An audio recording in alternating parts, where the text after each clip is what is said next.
Assalamualaikum warahmatullahi wabarakatuh. Salam sejahtera bagi kita semua. Perkenalkan, nama saya Rizky dari unit K3RS. Pada kesempatan kali ini, saya akan menyampaikan materi kesiapsiagaan rumah sakit menghadapi kondisi darurat dan bencana.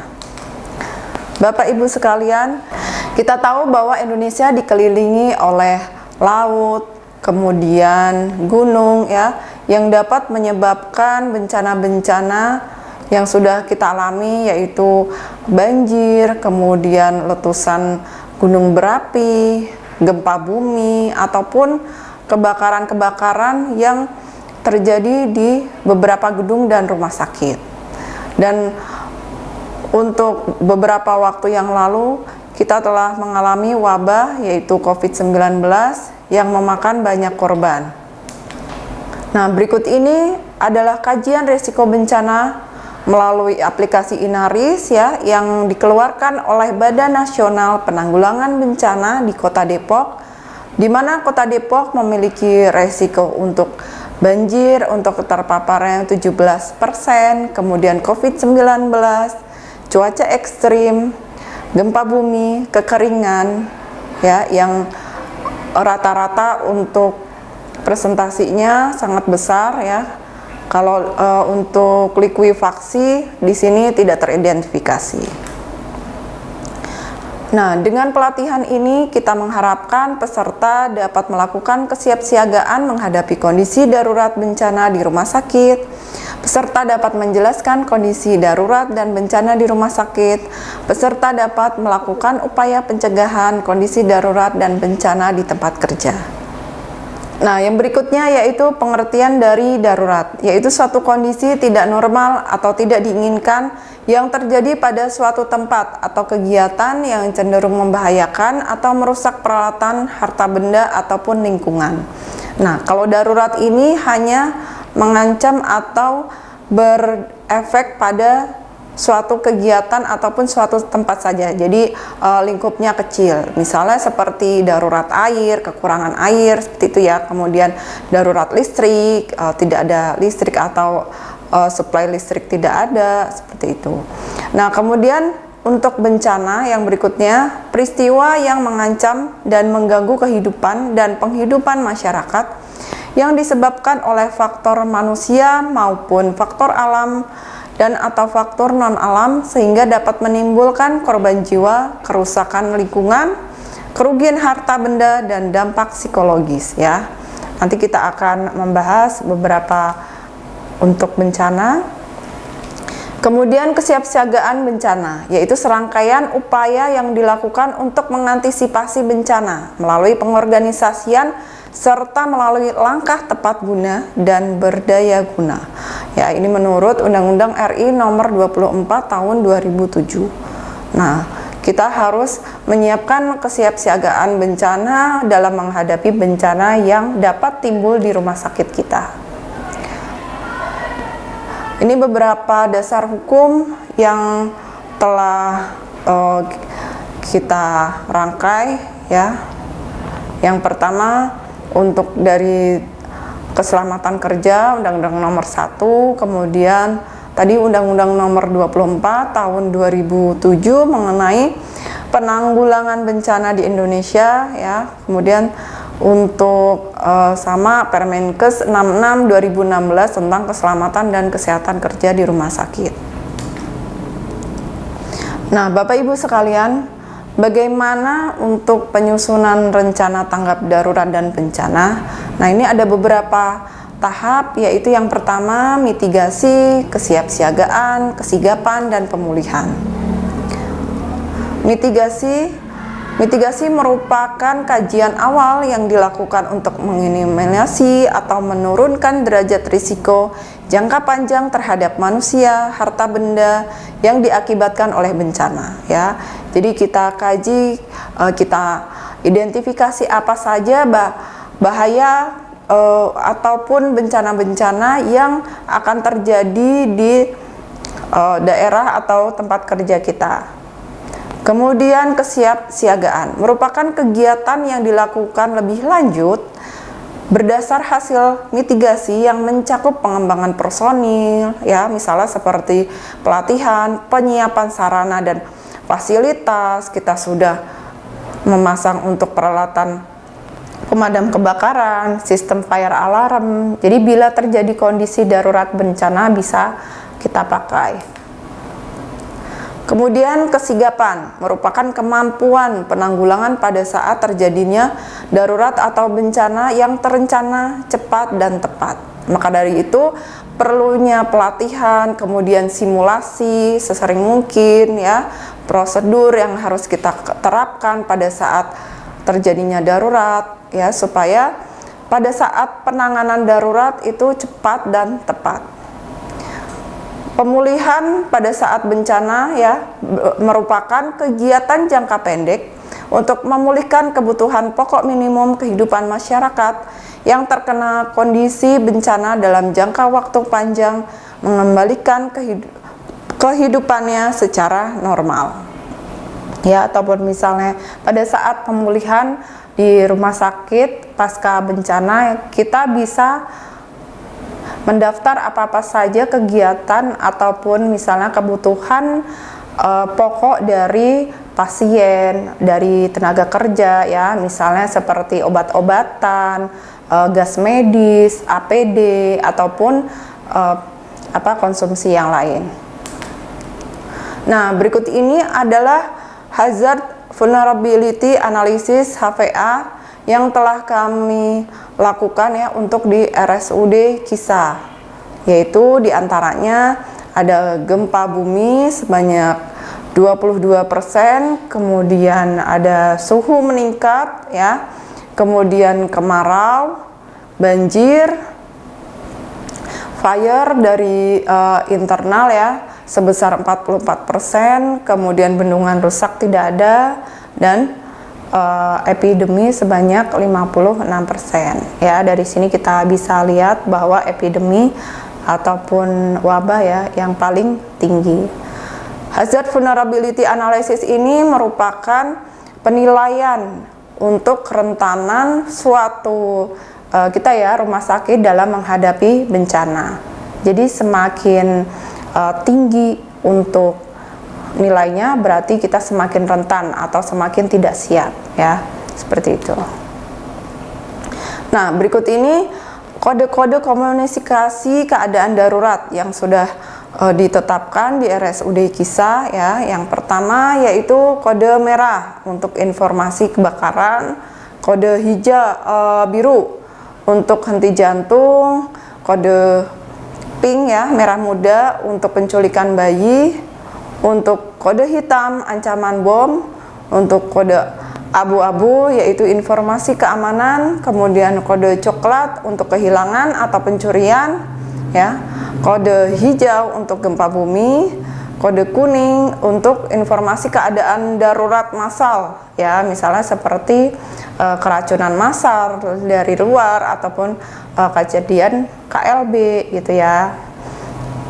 Kemudian kode orange, informasi untuk ancaman bahan-bahan kimia, misalnya ada tumpahan bahan kimia atau ancaman radioaktif, seperti itu. Kemudian pada saat evakuasi, ya, itu diinformasikan untuk kode ungu, seperti itu. Nah, kemudian untuk pelaporannya kita bisa menelpon ke extension 4101 untuk di area gedung BD, ya. Untuk di gedung A dan C bisa menekan extension 0. Nah, kemudian bagaimana untuk cara pelaporannya? Bisa menyebutkan kode darurat, nama pelapor, unit kerja, lokasi kejadian, dan jumlah korban. Untuk kode darurat ini sudah kami pasang di hampir semua instalasi. Nanti Bapak Ibu bisa cek atau bisa hafalkan, ya.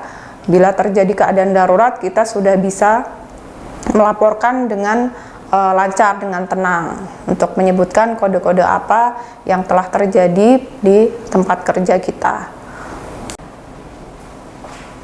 Baik Bapak Ibu, untuk penanggulangan bencana berikutnya, kami telah memasang papan K2G untuk di setiap ruangan.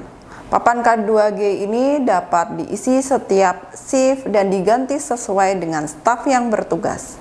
Di sini ada 4 helm ya, untuk yang warna putih untuk koordinator lantai atau Katim yang sedang bertugas.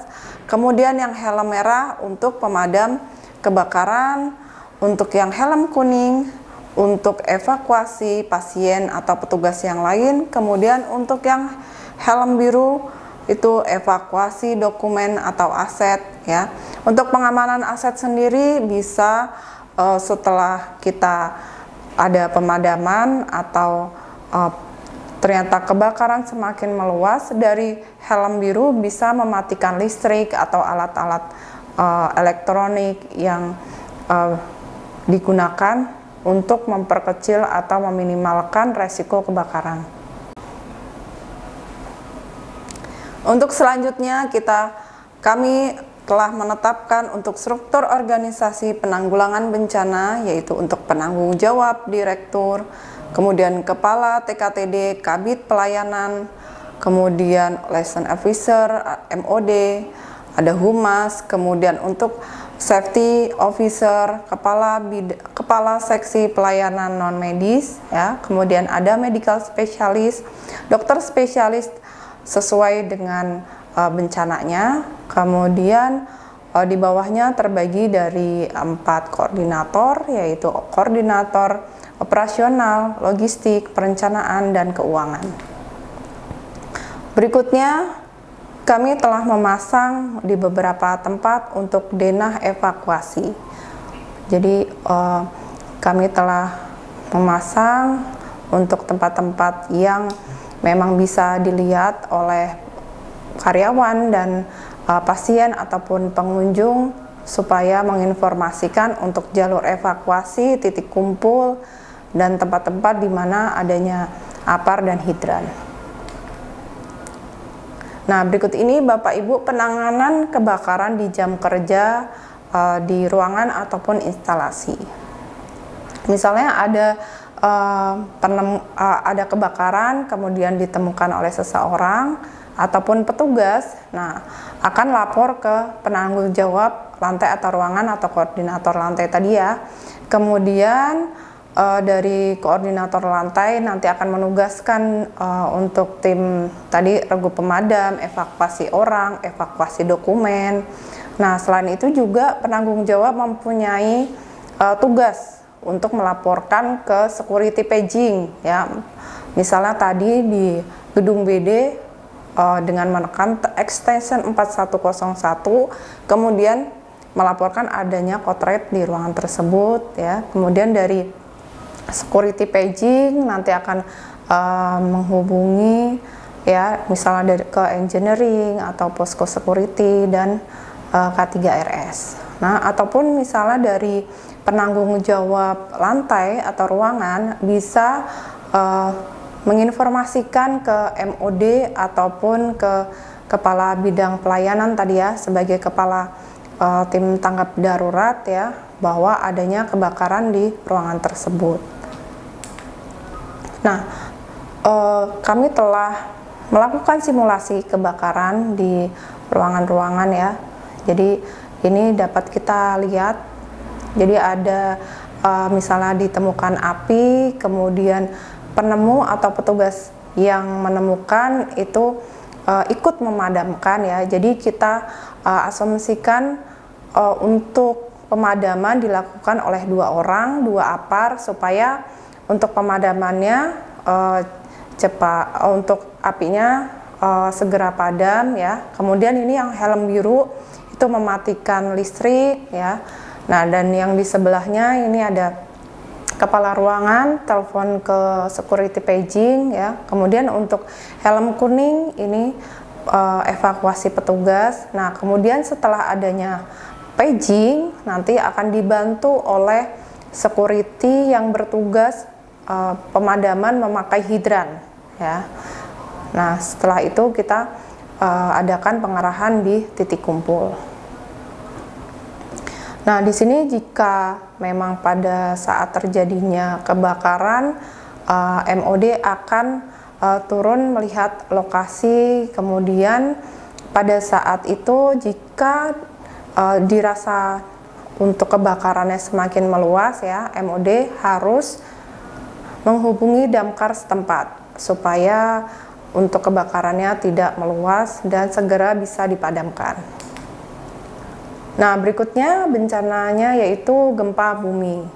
Mungkin di Rumah Sakit RSUD Kisah ini tidak berefek banyak ya, namun kita harus tetap waspada jika terjadi gempa bumi.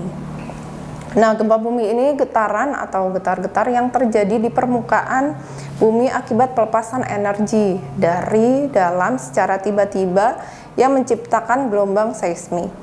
Nah, Bapak Ibu, jika terjadi gempa bumi, apa yang harus kita lakukan? Ya, menyelamatkan pasien atau keluarga pasien dengan tetap tenang dan jangan panik ya. Segera matikan kompor atau peralatan elektronik jika kita membangkai ya. Kemudian baru kita berlindung di bawah benda yang kokoh, misalnya meja atau furniture, sampai guncangan berhenti ya. Jika tidak ada meja yang kokoh ya, maka lindungi wajah dan kepala Anda dengan menggunakan lengan, lalu merapatkan pada bagian dalam dinding atau tiang utama penyangga gedung ya. Nah, kemudian hindari dan jauhi kaca dan barang pecah belah yang berisiko menimpa kita. Kemudian jangan gunakan lift ya. Jadi kalau misalnya nanti ada guncangan atau gempa, nah karena lift ini akan mati secara otomatis. Kemudian jangan evakuasi keluar gedung jika belum ada instruksi dari paging atau petugas yang berwenang ya. Karena evakuasi membutuhkan usaha atau effort yang besar, karena di dalam rumah sakit ini banyak pasien-pasien yang tidak stabil ya. Jadi setelah adanya gempa biasanya kita harus nilai terlebih dahulu ya, apakah ruangan-ruangan bisa digunakan kembali atau memang tidak bisa ya. Kemudian kita akan nilai jika tidak berefek. Nah, disarankan untuk Bapak Ibu tetap di ruangan. Bapak Ibu, jika kita mendengar kode purple diharuskan evakuasi, maka semua evakuasi hanya melewati jalur evakuasi dengan tangga darurat dan ramp. Jangan gunakan lift untuk menuju titik kumpul yang aman atau arahan dari petugas.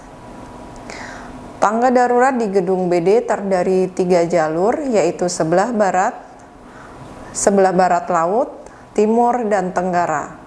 Tangga sebelah barat laut digunakan untuk tim pemadam kebakaran atau penolong dari internal maupun eksternal ya.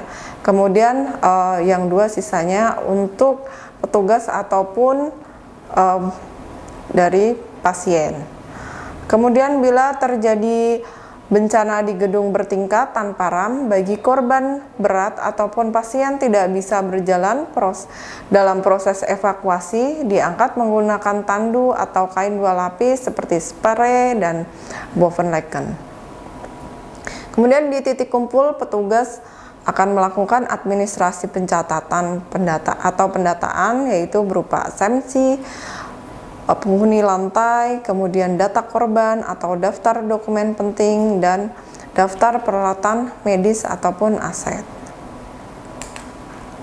Baik Bapak Ibu, untuk kesimpulan pada kesempatan kali ini, materi kesiapsiagaan rumah sakit menghadapi bencana dan keadaan darurat, yaitu pentingnya pencegahan dan penanggulangan kondisi keadaan darurat dan bencana ya, dilakukan untuk mengurangi dan menghilangkan resiko bencana dan kerugian yang ditimbulkan ya, dapat diminimalkan serta mengurangi kerentanan pihak yang terancam bencana. Sebelum saya akhiri untuk materi kita, ada sedikit kuis, yaitu saat terjadi bencana, tim K2G ruangan yang bertugas untuk evakuasi pasien atau orang memakai helm berwarna apa? Ya, teman-teman bisa jawab. Baik, Bapak Ibu, sekian yang bisa saya sampaikan. Terima kasih, semoga bermanfaat. Mohon maaf jika ada salah-salah kata. Wassalamualaikum warahmatullahi wabarakatuh.